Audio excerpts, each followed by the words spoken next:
Caros amigos, bem-vindos a mais um episódio de Hoje no Mundo Militar. Neste vídeo falaremos sobre a intenção de Portugal em adquirir aviões A-29 Super Tucano. Sabendo que se trata de uma aeronave muito específica para a missão de ataque leve, por que exatamente a Força Aérea Portuguesa estaria tão interessada nesse avião?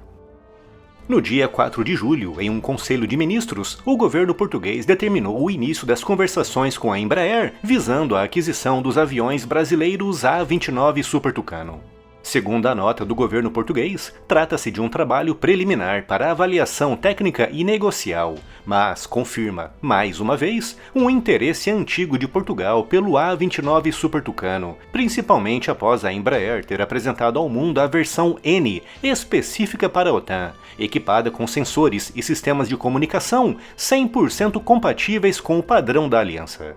O próprio ministro português da Defesa, Nuno Melo, afirmou em junho que o seu governo aprovará em breve a aquisição do A-29N, indicando que esse trabalho preliminar de avaliação é uma mera formalidade e que a compra do avião brasileiro já está decidida. No entanto, alguns especialistas colocam em causa essa compra, argumentando que o Super Tucano não tem aplicação para a realidade de Portugal. O motivo para isso está relacionado com as características da aeronave e o tipo de missão para a qual o Super Tucano foi criado. O EMB-314 Super Tucano nasceu no início do século XXI como uma evolução natural do EMB-312 Tucano, uma aeronave que se estreou em 1980 com a importante missão de treinar os pilotos da Força Aérea Brasileira, recebendo a designação T-27. Mas o Tucano se mostrou tão versátil que rapidamente evoluiu, surgindo pouco tempo depois a versão AT-27 para a missão de ataque leve.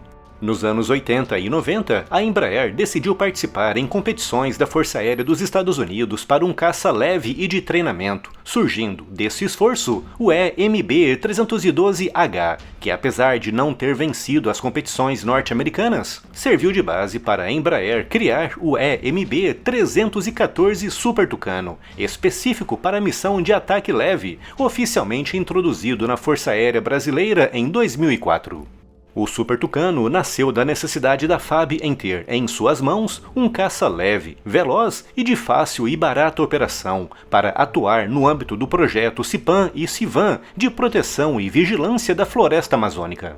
O objetivo era operar em pistas remotas na floresta com poucas infraestruturas e em condições climáticas muito agrestes, e como as ameaças estimadas na região eram de baixa intensidade, basicamente aviões mono ou bimotor desarmados, foi decidido que a melhor opção era o desenvolvimento de um caça turbo-hélice com grande autonomia e capaz de operar em qualquer condição meteorológica, tanto de dia como de noite. A aeronave que nasceu desse esforço veio em duas versões, o A-29A monoposto para ataque e reconhecimento e o A-29B biposto, com a missão extra de treinamento e para controle aéreo avançado, com o segundo tripulante ficando responsável pela operação de sistemas avançados de comunicação e de rastreamento. O desempenho operacional do Super Tucano excedeu todas as expectativas, com a aeronave provando ser capaz de operar os sensores e as armas mais avançadas, incluindo mísseis ar-ar AIM-9 Sidewinder e Python, mísseis ar-terra como o super letal AGM-114 Hellfire, com alcance de 11 km, e uma ampla gama de bombas guiadas e de precisão, como a JDAM e as bombas GBU Paveway. Todas essas características, a sua extrema confiabilidade mecânica, manutenção simples e barata, capacidade de operar em locais inóspitos e com poucas infraestruturas e, principalmente, aviônica de última geração e uma gama invejável de bombas e mísseis, converteram o Super Tucano no melhor vetor de ataque leve do mundo. Com tudo isso tendo sido colocado à prova em diversas missões operacionais, inclusive no Afeganistão, onde a aeronave foi empregada por muitos anos contra forças muito bem armadas em termos de armas antiaéreas, com nenhum Super Tucano tendo sido perdido em combate.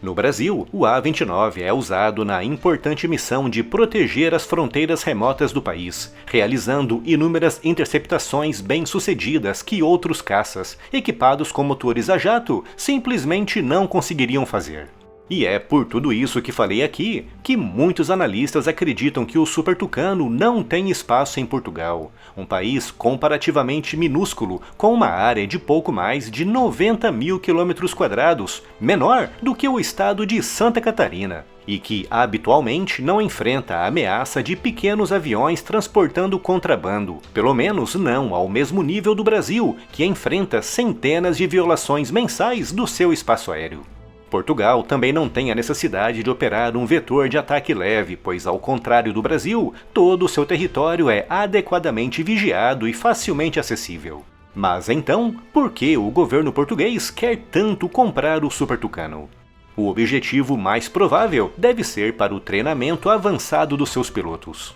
Como eu referi, o Super Tucano é capaz de operar todas as bombas e mísseis mais modernos e, por isso, como é um vetor com um custo de hora de voo muito reduzido, é perfeito para servir de plataforma para os pilotos portugueses treinarem o lançamento dessas bombas e mísseis. Outra missão seria a vigilância marítima, que apesar de não ser o objetivo principal do Super Tucano, é algo que a aeronave pode fazer, desde que equipada com sistemas específicos para esse fim. E, finalmente, é uma aeronave que Portugal pode eventualmente empregar em alguma missão da OTAN onde haja a necessidade de um vetor de ataque leve. Não é um tipo habitual de missão, mas, se for necessário, Portugal estará bem equipado para isso. Portanto, a princípio, o objetivo maior do Super Tucano na Força Aérea Portuguesa será mesmo o treinamento avançado, com o bônus extra de Portugal ter em suas mãos o melhor vetor aéreo de ataque leve do mundo, caso seja necessário usá-lo para essa missão.